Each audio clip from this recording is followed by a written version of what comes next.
Dizem que a maior bagunça não está no quarto desarrumado, nem na mesa cheia de papéis, mas dentro da cabeça. Você pode ter uma rotina organizada, pagar as contas em dia, cumprir todas as suas obrigações, e ainda assim, deitar na cama à noite com aquela sensação silenciosa de que algo está profundamente fora do lugar. É como se houvesse um ruído constante por trás de tudo, uma inquietação que não some, mesmo quando aparentemente está tudo bem. Você tenta se distrair, mergulha no celular, no trabalho, em promessas de mudança, mas quando o silêncio chega a verdade volta. Não é a vida lá fora que precisa ser reconstruída, é você por dentro que precisa ser ajustado. O estoicismo nos lembra que não é necessário jogar tudo fora para começar de novo. O que você precisa, na maioria das vezes, não é de uma nova cidade, um novo emprego ou uma nova versão idealizada de si mesmo. O que você realmente precisa é aprender a consertar o que já está aqui, seus pensamentos, suas reações, suas escolhas diárias. A verdadeira transformação começa quando você decide assumir responsabilidade pela forma como enxerga o mundo e por como responde a ele.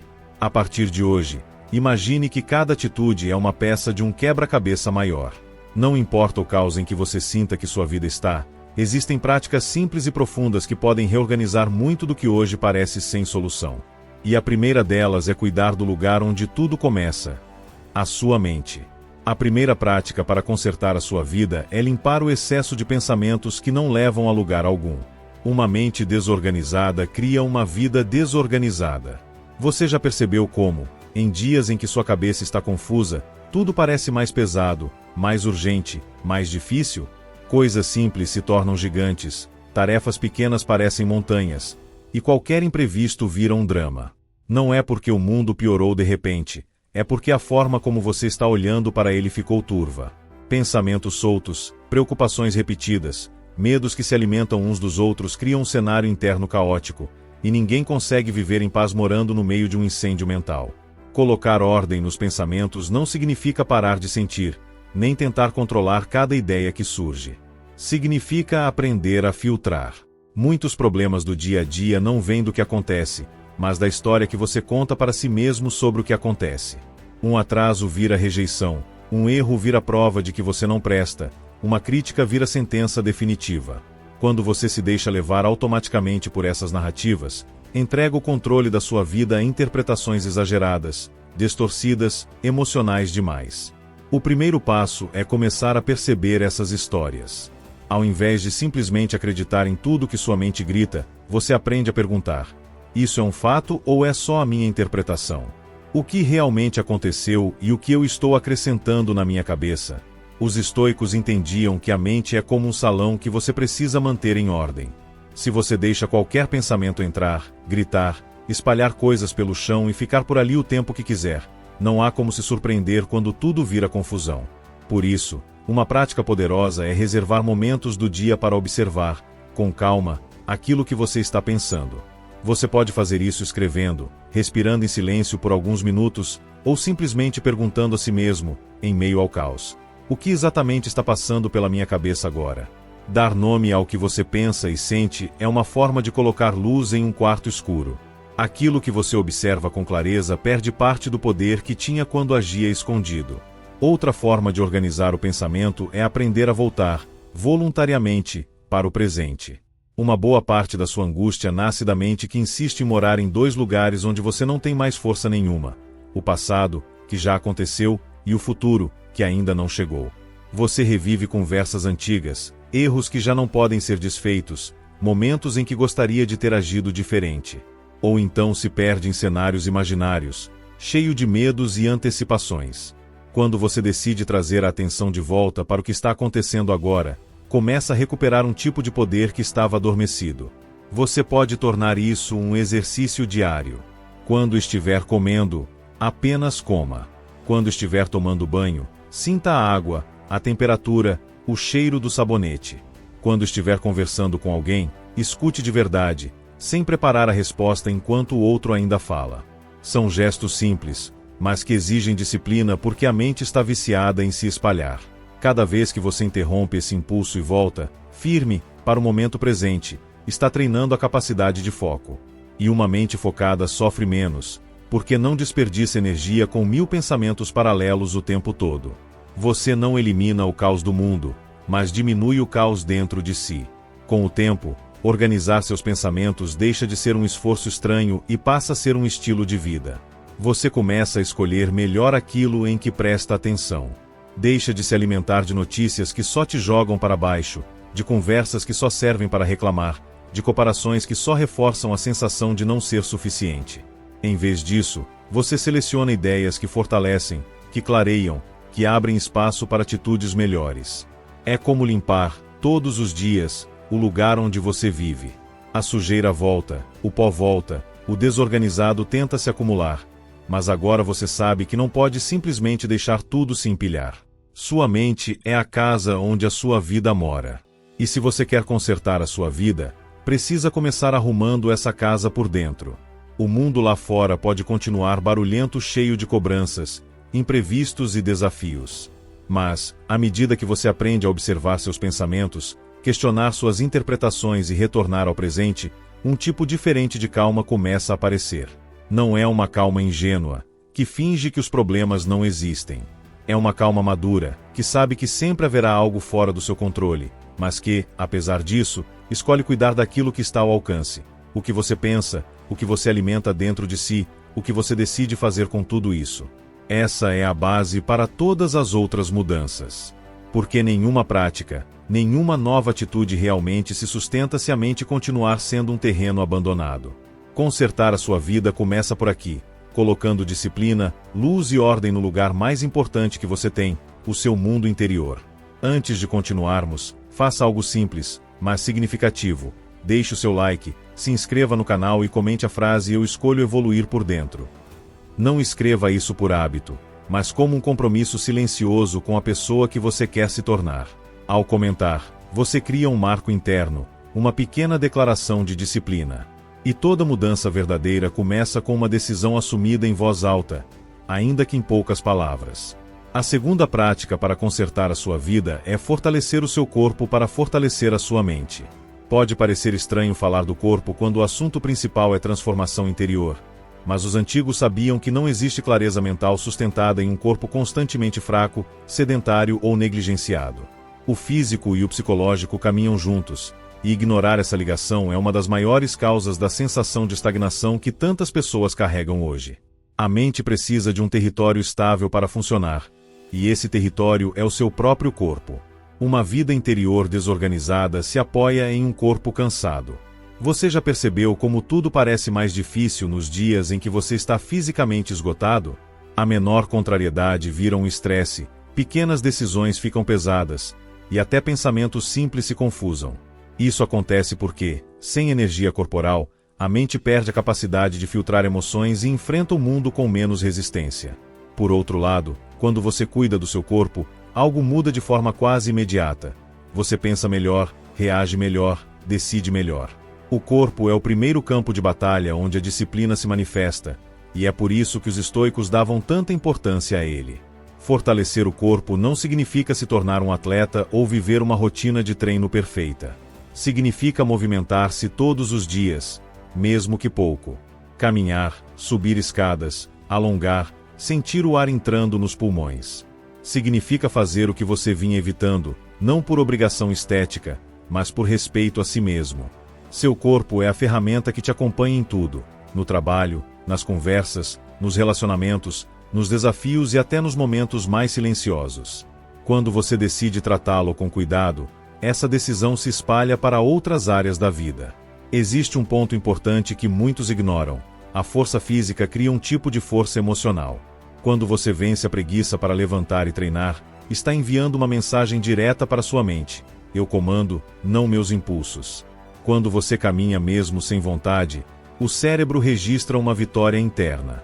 Quando você empurra mais um segundo de esforço, você prova para si mesmo que é capaz de ir além. Esse acúmulo de pequenas vitórias é o que constrói resiliência, e a resiliência é uma das bases da vida estoica. O treino físico também tem outro papel. Ele devolve você ao presente. Durante o movimento, não há espaço para reviver erros antigos ou imaginar 1000 cenários futuros. Você volta para o corpo, para a respiração, para a sensação de estar vivo naquele instante. Sem perceber, cria momentos de atenção plena, aqueles instantes que o mundo moderno tenta roubar de todas as formas. Você pode começar de forma simples, uma caminhada de 10 minutos pela manhã, antes de olhar qualquer tela. 10 minutos para acordar o corpo, limpar a mente, colocar oxigênio no sistema. Pode incluir também pequenos desafios, tomar um banho mais frio que o habitual, carregar bolsas em vez de pegar o elevador, alongar por 3 minutos antes de dormir. Isso parece pouco, mas a soma diária desses gestos cria uma identidade nova. A identidade de alguém que age mesmo quando não quer. Os estoicos não treinavam para ter um corpo bonito. Treinavam porque sabiam que o corpo fraco torna a mente frágil. Que a inércia física puxa a inércia mental. Que a disciplina corporal facilita a disciplina emocional. Em outras palavras, fortalecer o corpo prepara você para enfrentar o mundo sem se quebrar ao primeiro impacto. Uma mente firme precisa de um corpo capaz de sustentá-la. Com o tempo, você vai perceber que o movimento afasta pensamentos negativos e diminui o peso das preocupações. Não porque os problemas desapareceram, mas porque agora você tem energia para olhar para eles sem desespero. Você se sente mais estável, mais equilibrado, mais capaz de suportar a pressão das responsabilidades. Cada gota de suor vira um símbolo de autocontrole. Cada passo vira afirmação de que você não está parado na vida. E cada pequena rotina cumprida vira prova de que você pode ir mais longe do que imagina. Consertar a sua vida não é um projeto exclusivamente mental. É um projeto completo. Uma reconstrução que envolve pensamentos, atitudes, reações, e também músculos, respiração, circulação, postura. Quando você coloca seu corpo em movimento, coloca sua vida em movimento. Quando fortalece o físico, fortalece o espírito. E quando cuida de si mesmo por dentro e por fora, a disciplina deixa de ser uma tentativa e se torna um estilo de vida. Seu corpo é o início de muitas vitórias internas. Honre isso. Mova-se. Respire. Fortaleça o lugar onde sua mente habita. Essa é a segunda prática para reconstruir sua vida com clareza, firmeza e direção. A terceira prática para consertar a sua vida é aprender a ajustar a sua postura mental diante do mundo. Não é mudar de lugar, é mudar de atitude. Essa é uma verdade que muitas pessoas ignoram enquanto tentam reinventar tudo à sua volta, esperando que a mudança externa cure a confusão interna. Mudam de cidade, de emprego, de rotina, de relacionamentos, acreditando que a paz está escondida em algum cenário distante, sempre um pouco fora do alcance. Mas não importa para onde você vá, você leva consigo seus medos, seus hábitos, seus padrões de pensamento. Nada realmente muda quando a pessoa que atravessa as fronteiras continua sendo a mesma. A maior ilusão da vida moderna é acreditar que felicidade é geográfica, que basta trocar de ambiente para trocar de destino. Os antigos já sabiam que isso é falso. Um coração em desordem transforma qualquer lugar em um labirinto.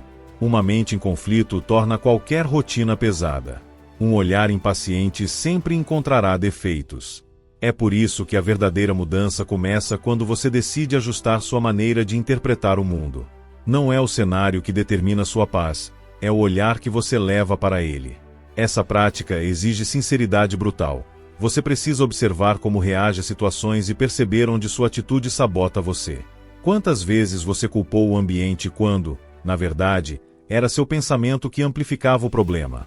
Quantas vezes acreditou que tudo ficaria melhor se estivesse em outro lugar, quando o que realmente precisava era aprender a se posicionar com firmeza onde já está? A atitude é uma lente. Se ela estiver suja de ressentimentos, expectativas irreais e dramas internos, tudo parecerá desfavorável. Mas quando você limpa a lente, tudo muda, não porque o mundo mudou, mas porque você mudou a forma de enxergar. Os estoicos entendiam isso profundamente. Eles ensinavam que o sábio não depende do clima, da cidade, das circunstâncias ou das pessoas para ser quem é.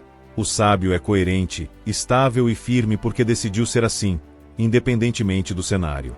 Ele não precisa fugir para se reencontrar. Ele se reencontra onde está. Essa é a diferença entre viver reagindo e viver escolhendo. Para aplicar isso na prática, comece observando seus padrões. Quando algo te irrita, pergunte: a irritação vem do fato ou da história que eu estou contando sobre isso? Quando alguém te decepciona, questione: foi a pessoa que me machucou ou foi minha expectativa sem medida? Quando um plano falha, reflita: isso destruiu meu dia ou foi a minha interpretação dramática que fez parecer maior do que é? Esse hábito de se questionar é uma forma de lapidar a mente. Ele impede que você seja prisioneiro de suas reações automáticas. Outra ferramenta poderosa é a reconciliação com o presente. Em vez de se perguntar onde eu seria mais feliz, comece a se perguntar quem eu preciso ser aqui. Essa mudança tira você do papel de fugitivo e te coloca no papel de protagonista. Você deixa de buscar lugares perfeitos e passa a construir posturas mais fortes. A vida melhora não quando você corre dos cenários, mas quando aprende a ocupar cada cenário com clareza, firmeza e maturidade. A atitude é como um imã silencioso. Ela atrai ou repele oportunidades, fortalece ou enfraquece relacionamentos, abre ou fecha caminhos. Pessoas com boa atitude não são aquelas que nunca enfrentam problemas. São aquelas que enfrentam com postura, que não se deixam dominar pelo primeiro impulso, que não cedem ao drama, que escolhem manter a compostura mesmo quando a vida testa seus limites. E, sobretudo, são pessoas que têm coragem de olhar para dentro e ajustar o próprio comportamento sem esperar que o mundo mude primeiro. Com o tempo, você começa a perceber que as dificuldades deixam de ser monstros e passam a ser mestres. Que as situações que antes te desestabilizavam agora te fortalecem. Que o caos externo não tem mais poder sobre você porque o seu centro interno está firme. Esse é o momento em que a vida deixa de te empurrar e você começa a caminhar por conta própria. Não é mágica, é autogoverno, algo muito maior e mais raro do que parece. Consertar sua vida passa necessariamente por ajustar a forma como você se posiciona diante dela. Você não controla o clima, o trânsito, as crises, as palavras dos outros ou os imprevistos que surgem. Mas você controla seu olhar, sua respiração, seu tom interno, sua atitude. E quando isso muda, tudo muda. Não porque o mundo ficou mais fácil, mas porque você ficou mais forte. Essa é a terceira prática. Pare de fugir. Pare de acreditar que a solução está longe. Comece a construir a postura que você precisa exatamente aqui, no lugar onde você está agora. Quando você muda seu interior, o cenário deixa de ser um problema e passa a ser apenas o palco onde a sua nova vida começa a tomar forma. A quarta prática para consertar a sua vida é romper com os hábitos que drenam sua força e te mantêm preso em versões antigas de si mesmo.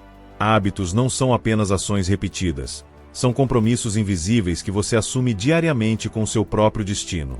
E muitos desses compromissos, sem que você perceba, te empurram para longe da vida que você diz querer.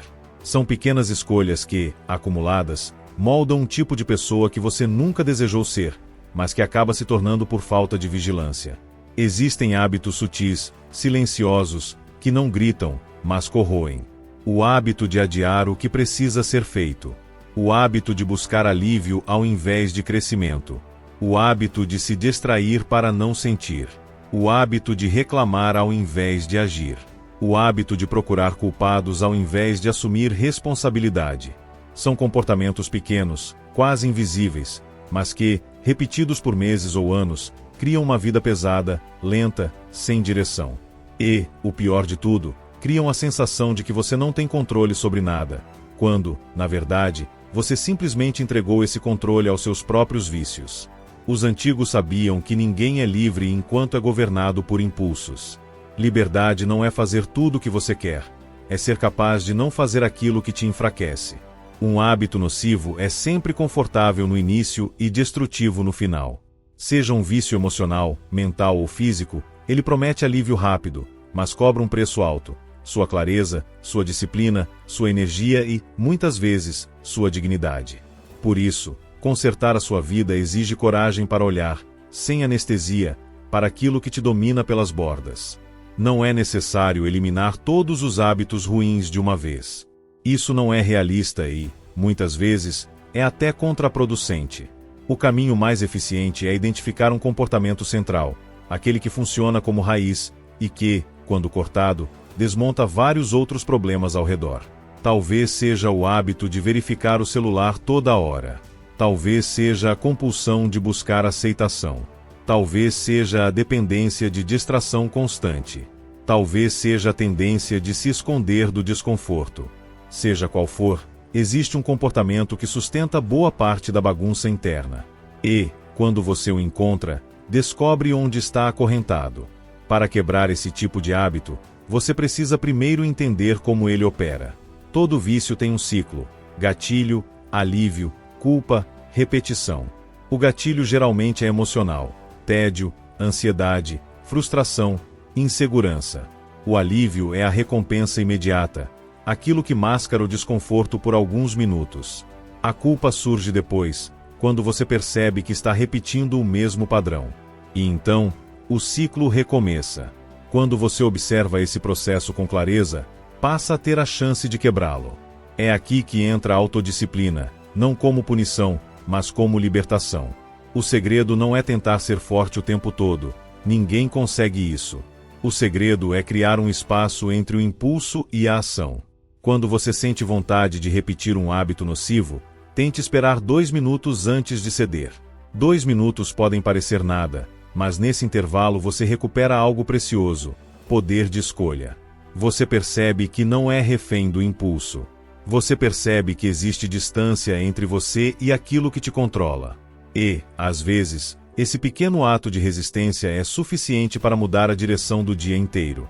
Outra prática essencial é substituir o hábito nocivo por um gesto que te fortaleça. A mente odeia o vazio. Quando você tenta simplesmente parar algo, ela protesta. Mas quando você preenche esse espaço com algo melhor, respirar fundo, beber água, caminhar por 3 minutos, escrever um pensamento, organizar algo pequeno, o cérebro aprende um novo caminho. Ele entende que existe outra forma de lidar com a emoção inicial.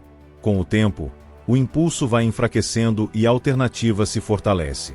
Você nunca perceberá o impacto de um hábito ruim enquanto continuar alimentando-o diariamente. Mas você vai perceber o impacto de abandoná-lo quando começar a sentir, aos poucos, o surgimento de uma energia nova. De uma sensação de clareza que antes parecia impossível. De um tipo de confiança interna que não depende de elogios, de resultados imediatos ou de circunstâncias perfeitas. A verdadeira força nasce quando você prova, repetidamente, que consegue dizer não para aquilo que te destrói. Romper com hábitos nocivos é um ato de autorrespeito. É reconhecer que você merece uma vida onde suas escolhas trabalham a seu favor, e não contra você. É criar um ambiente interno mais limpo, mais estável, mais saudável.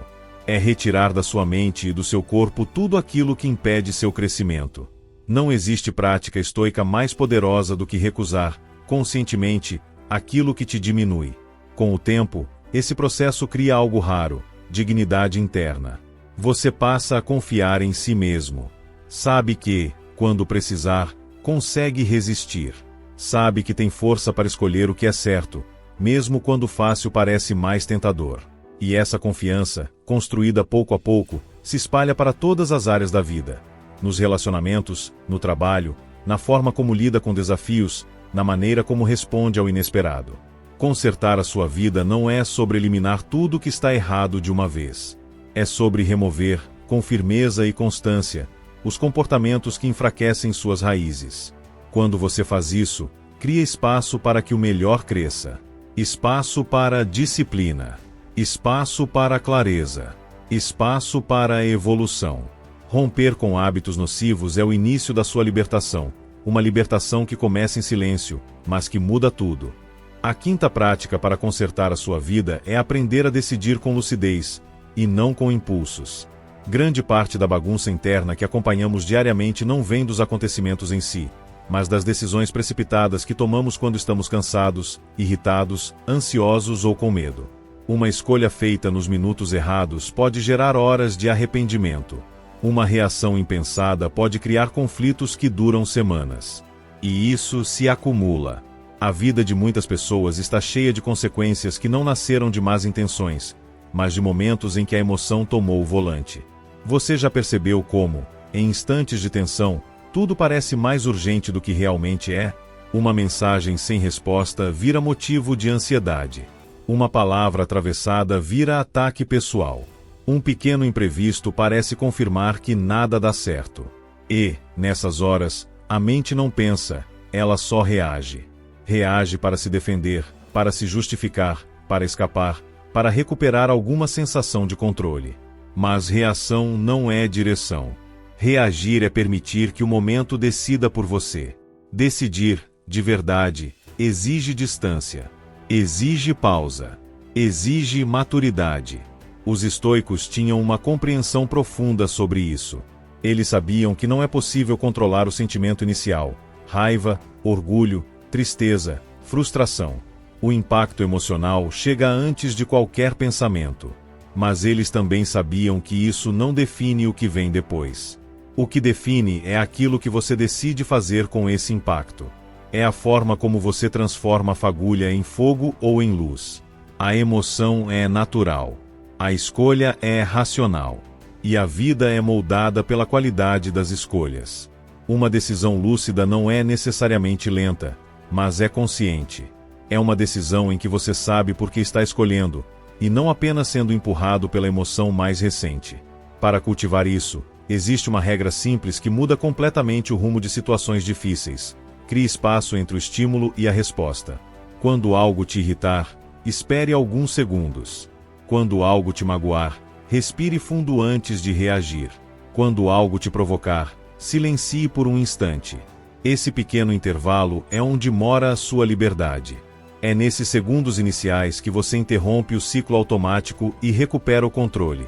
A pausa não é covardia, não é fraqueza e não é omissão. É inteligência emocional aplicada. É o reconhecimento de que você não quer viver como alguém que age no calor do impulso, mas como alguém que escolhe com clareza. Uma pessoa que reage sempre será escrava do momento. Uma pessoa que decide se torna dona do próprio caminho. Outro ponto fundamental da decisão lúcida é o questionamento interno. Quando você se vê diante de um sentimento forte, pergunte-se: se eu não estivesse dominado por essa emoção agora, eu tomaria a mesma decisão? Essa pergunta pode parecer simples, mas desbloqueia camadas profundas de consciência. Ela separa o que é impulso do que é intenção verdadeira. Ela corta o ruído interno e permite que o raciocínio apareça. Muitas vezes, a resposta será não, e isso já salva você de cometer erros que se repetem há anos. Decisão lúcida também exige que você saiba o que realmente quer. Muitas pessoas sofrem porque decidem de acordo com o momento, mas não de acordo com seus princípios. É como dirigir sem destino. Qualquer curva parece boa, qualquer impulso parece válido. Ter clareza sobre seus valores, disciplina, honestidade, força, paciência, respeito próprio, funciona como um mapa interno. Quando surge uma escolha difícil, você não precisa decidir perdido, decide alinhado com quem quer ser. Além disso, é essencial aprender a não se guiar por urgências falsas. O mundo moderno cria pressões artificiais o tempo todo, mensagens que precisam ser respondidas imediatamente, prazos inventados, opiniões alheias que exigem retorno imediato. Nada disso define sua vida. Quando você desacelera por dentro, mesmo que por alguns segundos, essas urgências perdem poder e você recupera sua visão de longo prazo. Há ainda um último aspecto importante: decisões precisam ser avaliadas. Não com culpa, mas com atenção. Depois de agir, reflita sobre o que funcionou e o que poderia ter sido melhor. Essa revisão não é punição, é crescimento. É assim que você desenvolve a capacidade de decidir cada vez mais com sabedoria.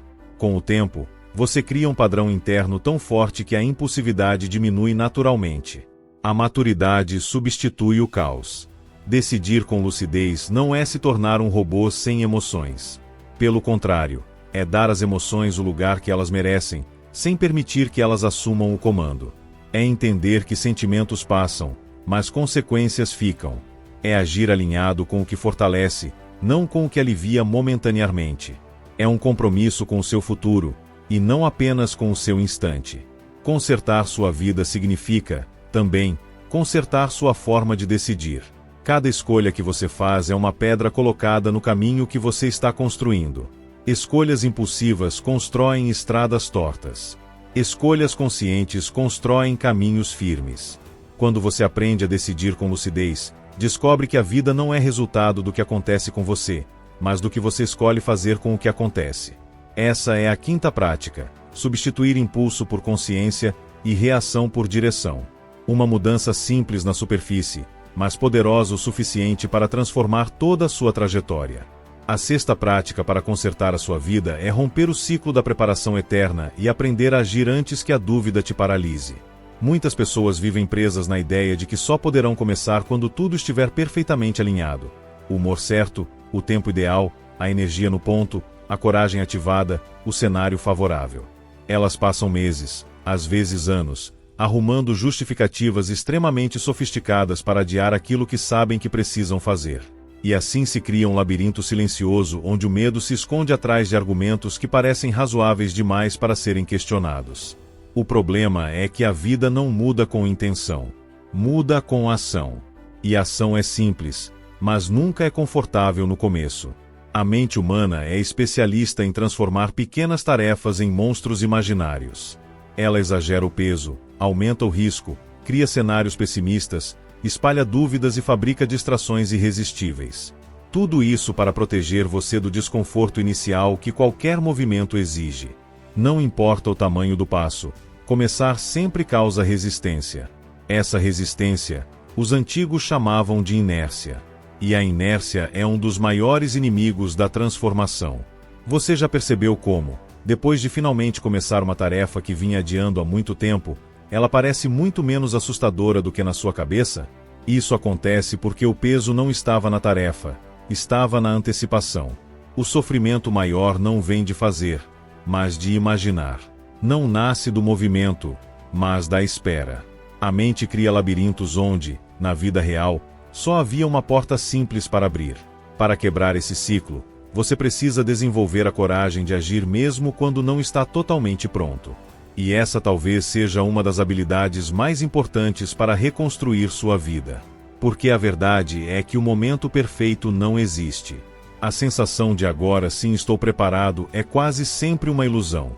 Crescimento e clareza aparecem durante o caminho, não antes dele. Uma forma eficiente de praticar isso é transformar grandes metas em ações mínimas e imediatas. Ao invés de pensar preciso mudar completamente minha rotina, pense qual o menor gesto que eu posso fazer agora mesmo. Pode ser levantar e lavar a louça, escrever 2 parágrafos, caminhar 5 minutos, responder uma única mensagem importante, organizar apenas uma gaveta. Esses movimentos pequenos têm um poder enorme, porque quebram a barreira psicológica que separa intenção e execução. Quando você começa com pouco, sua mente entende que é possível. E o possível abre espaço para o resto. Outra estratégia poderosa é estabelecer compromissos diários simples, mas inegociáveis. Uma única ação que, se cumprida diariamente, funciona como âncora mental. Não precisa ser algo grandioso, precisa ser consistente. Toda vez que você cumpre um compromisso consigo mesmo, você reforça a identidade de alguém que age. E identidade sempre vence motivação. Uma pessoa que se vê como disciplinada age como disciplinada, mesmo nos dias difíceis. Também é importante reconhecer quando o excesso de planejamento se tornou apenas medo disfarçado. Estudar mais, ajustar mais, esperar mais, tudo isso parece prudência, mas muitas vezes é só uma forma elegante de fugir do desconforto. Você não precisa de mais um curso, nem de mais um vídeo, nem de mais uma análise. Precisa se levantar e dar o primeiro passo. O mundo não responde às suas intenções. Responde às suas ações. E aqui existe um ponto crucial. Agir não significa agir perfeito. Muita gente fica travada porque se cobra resultados impecáveis desde a primeira tentativa. Isso paralisa, sufoca e gera medo de começar. A chave é aceitar que começo algum é bonito. Começos são tortos, improvisados, incertos. Mas são começos. E sem eles, nada existe. A perfeição não cria movimento, ela só observa. Quem constrói é o imperfeito que tenta, falha, ajusta e continua. Ao começar, você também descobrirá algo precioso. A ação diminui o medo. Quando você se move, sua mente para de imaginar catástrofes e começa a lidar com fatos reais. O desconhecido passa a ser menos ameaçador. O que era enorme se torna manejável. O que parecia impossível começa a ganhar forma. É assim que o progresso nasce, passo após passo, gesto após gesto, mesmo quando ninguém está vendo. E quanto mais você age, mais a sua vida começa a se mover. Ideias que antes eram apenas pensamentos soltos começam a ganhar corpo. Oportunidades começam a aparecer porque agora você está presente, não mais escondido atrás da dúvida. Novos caminhos se revelam porque suas atitudes criam espaço para eles existirem. O universo responde ao movimento, nunca há estagnação. A sexta prática é sobre libertar-se da prisão invisível da espera eterna. É sobre entender que clareza nasce da prática, não da teoria. Que coragem nasce da repetição, não da inspiração. Que evolução acontece no mundo real, não no mundo imaginado. Quando você age, você se aproxima de quem deseja ser. Quando você espera, se aproxima apenas do que teme. Consertar a sua vida exige ação. Exige começar mesmo tremendo, mesmo cansado, mesmo sem garantia. Exige aceitar que as pequenas ações de hoje são as grandes mudanças de amanhã. É assim que você se levanta da vida que tinha e começa a construir a vida que quer. Um passo possível, agora, sem necessidade de perfeição, mas com absoluta necessidade de movimento. Antes de seguirmos, faça algo que fortalece essa caminhada. Deixe o seu like, inscreva-se no canal e comente a frase "Eu escolho ser mais forte do que ontem". Não escreva sem pensar. Escreva com a intenção de afirmar quem você deseja se tornar. Esse comentário é um compromisso interno, uma semente de disciplina plantada dentro de você, que vai crescer cada vez que você voltar a este vídeo. A sétima prática para consertar a sua vida é construir valor interno ao invés de mendigar aprovação externa. Esse é um dos pontos mais importantes para quem busca a ordem interior, porque grande parte da confusão emocional nasce da tentativa desesperada de agradar, ser validado, ser aceito ou reconhecido pelos outros. Quando seu valor depende do olhar externo, sua paz se torna instável. Você vira refém do elogio e da crítica. Se te aplaudem, você respira. Se te ignoram, você desmorona. E viver assim não é viver. É sobreviver sob a tirania da opinião alheia. Não importa o quanto você cresça, conquiste ou evolua. Se sua autoestima está nas mãos dos outros, ela sempre será frágil. Você estará vulnerável aos humores, expectativas e julgamentos que não pode controlar. A verdade é simples, mas profunda. Enquanto você depender da aprovação externa, sempre estará emocionalmente endividado. E dívidas emocionais são pesadas. Elas tiram sua liberdade, sua autenticidade, sua tranquilidade. Os estoicos defendiam que o valor real é aquele construído dentro de si, por meio de atitudes, caráter e coerência, não por elogios, curtidas ou reconhecimento público. Eles entendiam que uma pessoa que sabe quem é caminha de pé firme, mesmo quando ninguém está olhando, mesmo quando ninguém aplaude, mesmo quando não há testemunhas. Porque a força dela vem do próprio eixo, não da plateia. Construir valor interno é um processo silencioso. Ele começa nas pequenas escolhas que você faz quando ninguém pode avaliar. Na disciplina que você mantém mesmo quando não recebe nenhum prêmio por isso. No esforço honesto que você coloca no que faz, mesmo quando ninguém percebe. Nos princípios que você não abandona, mesmo quando seria mais fácil fazer o contrário. Cada uma dessas atitudes é um tijolo colocado na estrutura da sua identidade. Para fortalecer esse valor interno, você precisa aprender a diferenciar três coisas: o que os outros pensam de você, o que você pensa que eles pensam e o que realmente importa. O primeiro é incontrolável. O segundo é geralmente distorcido. O terceiro é responsabilidade sua. Grande parte da ansiedade social nasce não do julgamento real, mas das histórias que você imagina sobre o julgamento. Você cria diálogos que nunca existiram, críticas que ninguém fez, rejeições que ninguém expressou. E, ao alimentar essas ficções, começa a moldar sua vida ao redor delas. Quando você vive para controlar percepções externas, abandona sua própria autenticidade. Começa a se adaptar demais, a silenciar demais, a exagerar demais. E cada vez que faz isso, perde um pouco de si. O caminho para quebrar essa dependência começa com silêncio, não o silêncio que esconde sentimentos, mas o silêncio interno diante das opiniões. Quando alguém te elogia, agradeça, mas não se infle. Quando alguém te critica, ouça, mas não se quebre. Mantenha seu centro intacto. A opinião dos outros pode até ser útil como referência, mas jamais como base. Você consulta, mas não se define por ela. Outra prática poderosa é revisar suas atitudes com honestidade. Em vez de perguntar o que vão pensar de mim, pergunte: estou sendo coerente com os meus valores? Essa pergunta tira você do eixo externo e te coloca no eixo interno, o único que realmente importa. A coerência cria força. A força cria paz. E a paz cria liberdade. Com o tempo, você começa a sentir um tipo de autoestima que não sobe e desce com aplausos. Uma autoestima que se sustenta sozinha. Ela nasce do respeito que você passa a ter por si mesmo, porque sabe que não está vivendo para impressionar, mas para se tornar alguém que você admira. Ela nasce da firmeza de agir corretamente mesmo quando ninguém vê. Ela nasce da tranquilidade de não precisar provar nada a ninguém para se sentir suficiente. O valor interno também se manifesta na forma como você se trata. Quando você para de se punir por tudo, quando para de se comparar compulsivamente, quando começa a reconhecer seus avanços, mesmo os pequenos, quando entende que crescimento é um processo e não um espetáculo, sua relação consigo mesmo muda. Você deixa de ser o inimigo interno que te julga o tempo todo e passa a ser alguém que se acompanha com maturidade. E algo curioso acontece quando você fortalece o valor interno. A opinião externa perde força, mas sua presença no mundo fica mais sólida. As pessoas passam a respeitar você mais. Não porque você tenta ser admirado, mas porque você transmite segurança.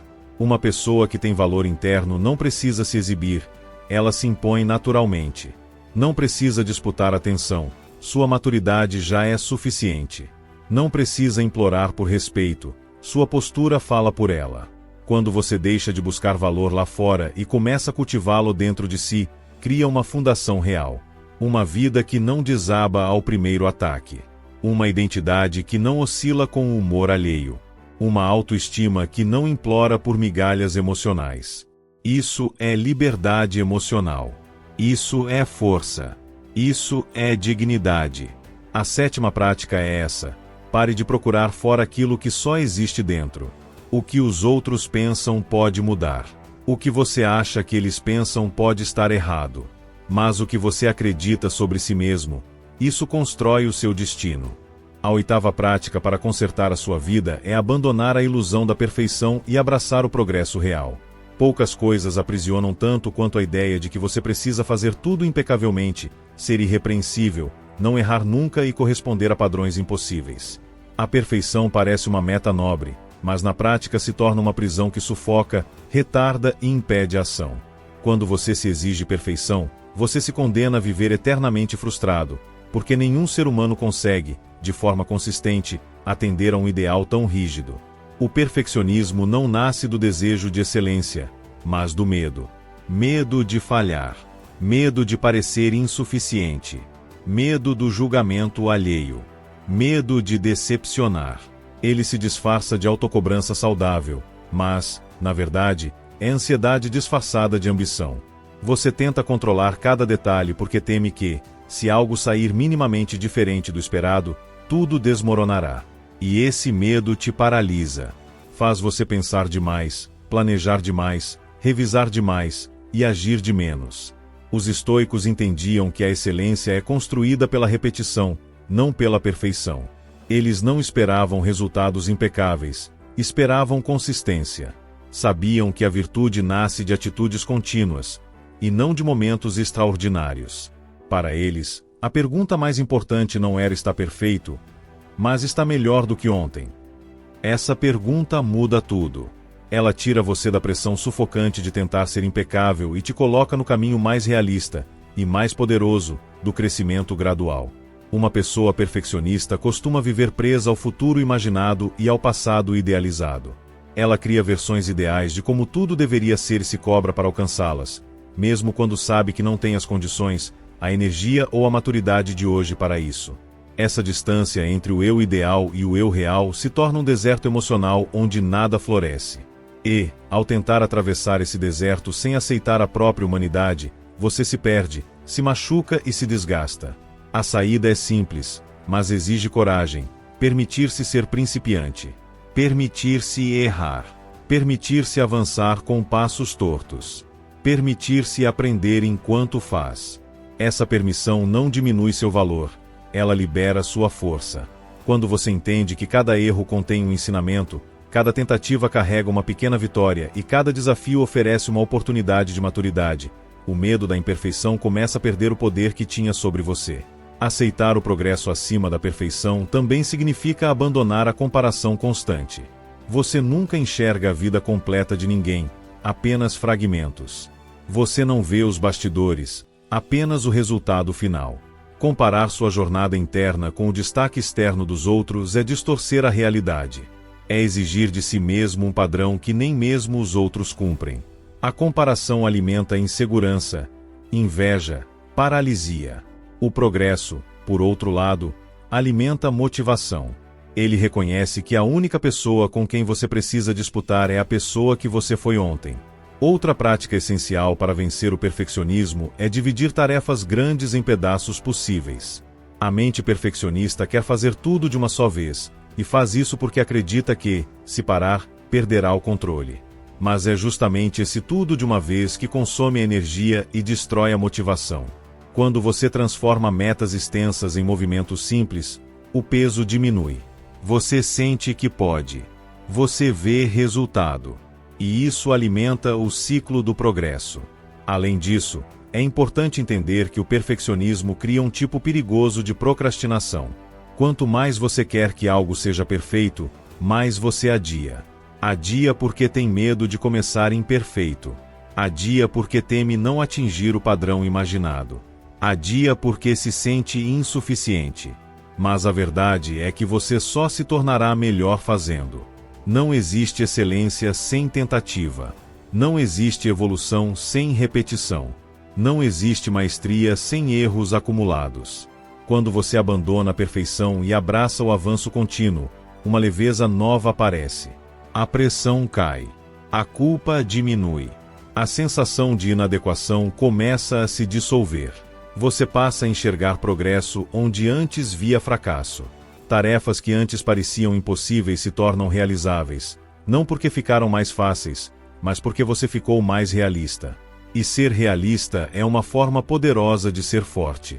Os estoicos sabiam que a força verdadeira não nasce da aparência impecável, mas da determinação silenciosa. A determinação de tentar mais uma vez. De corrigir sem se destruir. De melhorar sem se punir. De avançar mesmo quando ninguém percebe. De continuar mesmo quando algo deu errado. Esse tipo de força é inabalável porque não depende de circunstâncias ideais. Ela depende apenas da sua vontade de continuar. E, com o tempo, o progresso se acumula. Um passo de cada vez. Uma escolha melhor hoje, outra amanhã. Uma tentativa nova, depois outra. Quando você percebe, sua vida inteira mudou, não porque você foi perfeito, mas porque foi persistente. Essa é a 8ª prática. Substitua a perfeição por progresso. Perfeição paralisa. Progresso liberta. E alguém que se permite progredir transforma a própria vida sem precisar ser impecável, apenas constante. A 9ª prática para consertar a sua vida é buscar desafios voluntários que fortaleçam sua mente antes que a vida obrigue você a enfrentá-los. No mundo moderno, quase tudo é desenhado para te poupar esforço. Botões que resolvem tudo, atalhos para qualquer tarefa, distrações que anestesiam, conforto disponível o tempo todo. Parece conveniente, e muitas vezes é, mas existe um efeito colateral silencioso. Quando a vida real exige força, muitos não têm de onde tirá-la. A mente enfraquecida pela facilidade não sustenta o peso das dificuldades inevitáveis. Por isso, os estoicos praticavam algo que a sociedade de hoje desaprendeu: a exposição voluntária à dificuldade, não por sofrimento, mas por fortalecimento. Eles entendiam que, sem resistência, não há resiliência. Sem desconforto, não há evolução. Sem desafios, não há preparação. E quando a adversidade chega, porque ela sempre chega, quem nunca treinou quebra. Quem treinou, suporta. Desafios voluntários não são grandes heroísmos. São pequenos atos cotidianos que forçam sua mente a crescer. Não se trata de buscar dor ou punição, mas de treinar caráter. Quando você escolhe deliberadamente sair do conforto, você cria um tipo de musculatura emocional que não pode ser adquirida lendo frases motivacionais ou esperando a coragem aparecer sozinha. Essa prática começa com decisões simples. Você pode acordar alguns minutos mais cedo do que gostaria, não para sofrer, mas para provar a si mesmo que você ainda manda no seu corpo, não o contrário. Pode tomar um banho um pouco mais frio para treinar presença e autocontrole. Pode caminhar sem fones de ouvido, enfrentando o silêncio que tantas vezes você evita. Pode praticar uma conversa difícil que vem adiando, fortalecendo sua postura diante do desconforto social. Pode recusar por um dia aquilo a que você costuma se agarrar, açúcar, redes sociais, distrações, apenas para ensinar ao seu cérebro que ele não comanda você. Esses pequenos desafios não parecem grandes quando vistos isoladamente, mas a repetição deles cria algo extraordinário, um espírito que não desiste no primeiro obstáculo. A mente começa a aprender que desconforto não é uma ameaça, é um território de crescimento. Depois de um tempo, aquilo que antes parecia difícil se torna normal. E aquilo que parecia impossível se torna apenas mais uma etapa a ser atravessada. O grande problema da sociedade atual é que muitos esperam ficar fortes sem nunca se testar. Esperam ter coragem sem nunca se expor ao medo. Esperam ter disciplina sem nunca fazer o que não querem. Esperam controlar emoções sem nunca treinar autocontrole. E assim constroem uma espécie de fragilidade funcional. Parecem bem enquanto tudo está calmo, mas desmoronam ao primeiro sinal de caos. Desafios voluntários resolvem isso porque eles aproximam você da realidade. Eles criam resistência interna. E resistência é aquilo que mantém você de pé quando os ventos da vida mudam sem aviso. O desconforto voluntário funciona como um treinamento invisível. Cada pequena prática, por menor que seja, envia ao seu interior a seguinte mensagem: eu consigo suportar mais do que imagino. Essa mensagem, repetida ao longo dos dias, muda a forma como você se enxerga. E quando você muda a forma como se enxerga, muda a forma como enfrenta tudo. Outro ponto poderoso dessa prática é que ela elimina o medo da adversidade. Quando você se acostuma a se desafiar deliberadamente, começa a perceber que o sofrimento que tanto temia era, na verdade, apenas exagero mental. Você aprende que é possível suportar o frio, esperar com paciência, conversar com firmeza, recusar impulsos, sustentar silêncio.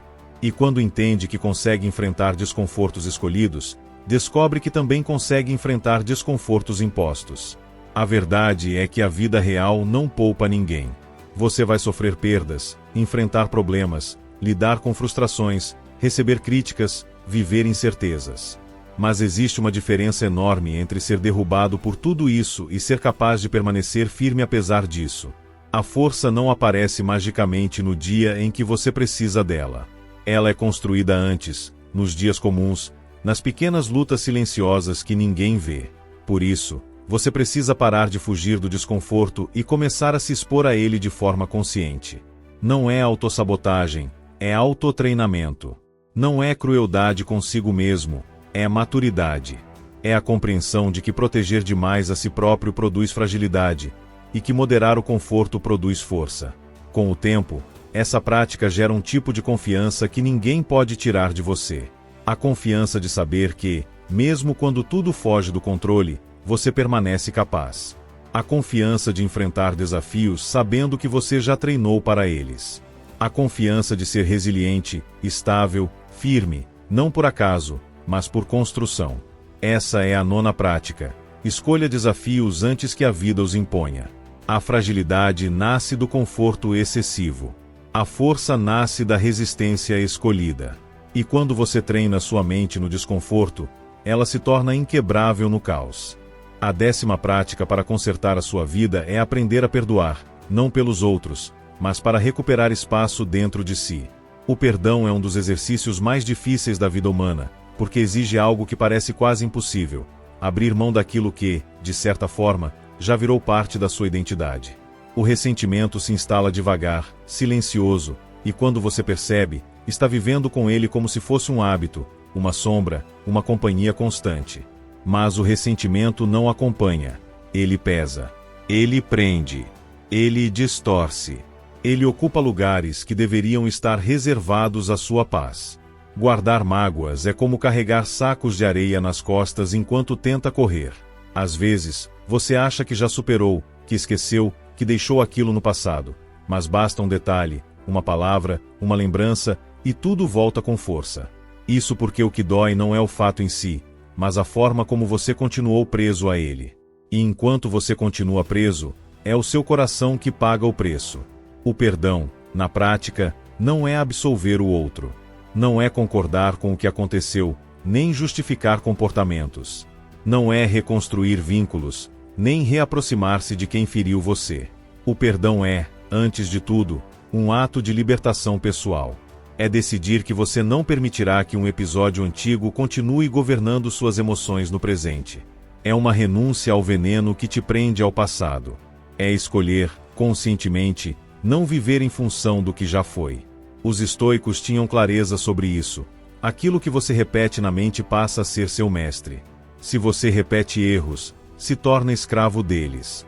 Se repete ofensas, se torna prisioneiro delas. Se repete injustiças, alimenta feridas que nunca cicatrizam. O perdão quebra esse ciclo, não porque apaga, mas porque interrompe. Ele devolve a você a autoridade sobre suas emoções e tira o poder das sombras que insistem em se manter vivas. Mas perdoar não é um evento, é um processo. O perdão não nasce pronto da noite para o dia. Ele exige passos internos, honestidade consigo mesmo e disposição para revisar aquilo que você preferiria ignorar. O primeiro passo é reconhecer o que dói. Não minimizar, não esconder, não camuflar com falsas forças. Dói porque marcou. Dói porque importou. Dói porque machucou um lugar sensível da sua identidade. Admitir isso não te enfraquece, te humaniza. O segundo passo é aceitar que o passado não pode ser modificado. Reviver a cena 1000 vezes não muda o que aconteceu. Imaginar respostas diferentes não apaga a realidade. Cultivar rancor não traz justiça. O passado é um território fechado. E insistir em morar nele rouba você do presente. Enquanto sua mente estiver ocupada com o que já foi, não haverá espaço para o que pode ser. O terceiro passo é a decisão consciente de seguir, mesmo que a emoção ainda não tenha acompanhado isso. Muita gente espera sentir vontade de perdoar para começar. Mas vontade e perdão raramente caminham juntos no início. A decisão vem primeiro. A emoção vem depois. Perdoar é escolher soltar mesmo quando parte de você deseja segurar. E esse movimento é interno, silencioso, pessoal. Você não precisa anunciar, não precisa justificar, não precisa explicar. Basta decidir. Uma prática valiosa é observar o que acontece dentro de você quando a lembrança retorna. Em vez de reagir automaticamente com raiva ou tristeza, tente criar um espaço. Respire. Veja a lembrança como um objeto que aparece e desaparece. Não alimente, não discuta, não reviva. Apenas veja.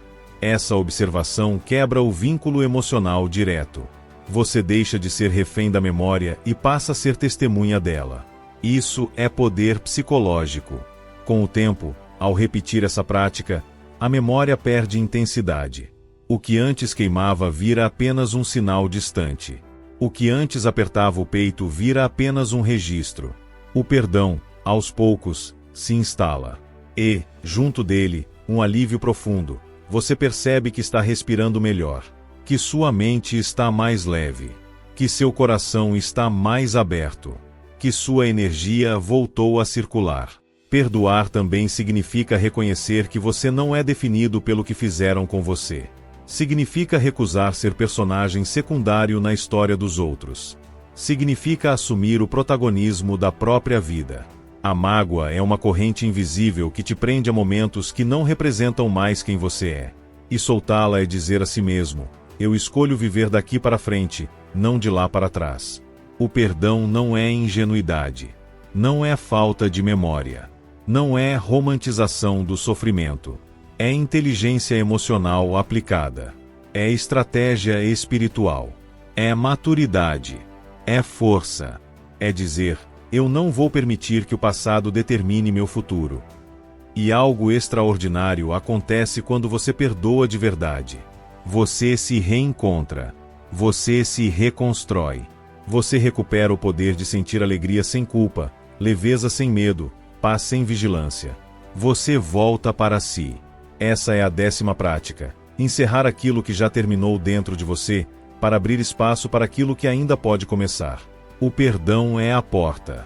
A liberdade é o caminho. Depois de percorrer estas 10 práticas, talvez você tenha percebido algo importante. Consertar a vida não é um grande gesto único, não é uma mudança radical feita de uma vez, não é um estalo milagroso que transforma tudo da noite para o dia. Consertar a vida é um processo interno, silencioso, feito em pequenas decisões, pequenos ajustes, pequenas renúncias e pequenos passos que, quando acumulados, constroem algo imenso. Existe uma ilusão muito comum, a de que a mudança verdadeira depende de condições externas. Que você precisa de mais dinheiro, mais tempo, mais motivação, mais estabilidade, mais apoio, mais sorte. Mas, ao longo destas 10 práticas, você viu que a raiz da transformação não está fora. Está dentro. Está na sua disciplina mental, na sua atitude, na sua capacidade de agir, na sua coragem de romper hábitos, na sua postura diante do desconforto, na sua forma de decidir e no seu compromisso em se perdoar e seguir em frente. A vida não melhora quando as circunstâncias mudam. A vida melhora quando você muda sua forma de encarar as circunstâncias.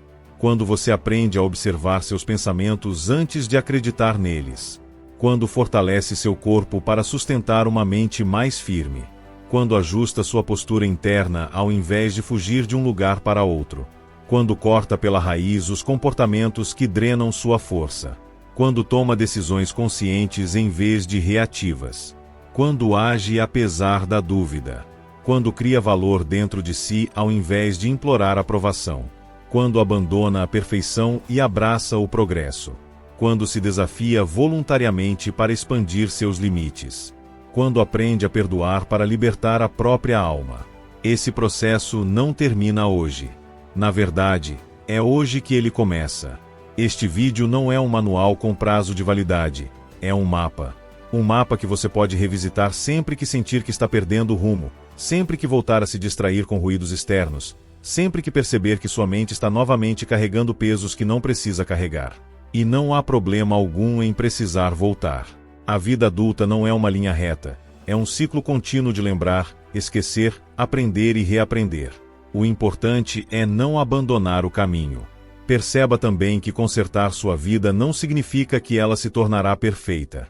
Você ainda enfrentará momentos difíceis, ainda sentirá dúvidas, ainda terá dias ruins, ainda será desafiado por circunstâncias inesperadas. Mas, ao aplicar as práticas que você aprendeu aqui, esses momentos deixam de ser tempestades que te arrastam e passam a ser apenas ventos que você sabe enfrentar.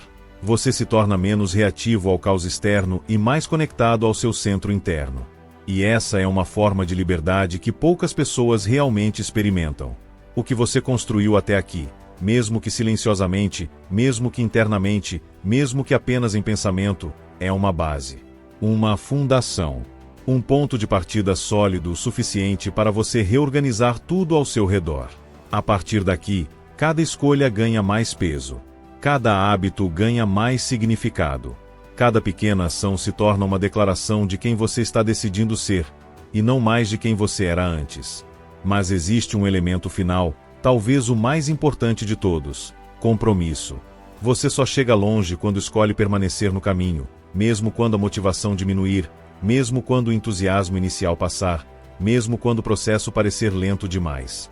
A disciplina é aquilo que continua quando a inspiração acaba. É ela que separa a transformação real de promessas vazias.